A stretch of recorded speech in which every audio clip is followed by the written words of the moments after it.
for today and see the picture quality or video quality. I'm filming from a Samsung.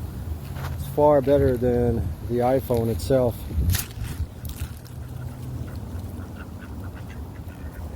It's I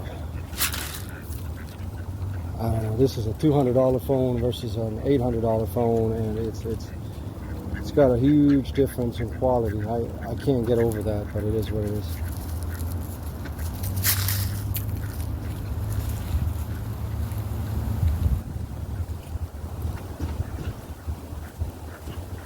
Well, it looks like someone is not hungry. Someone isn't hungry.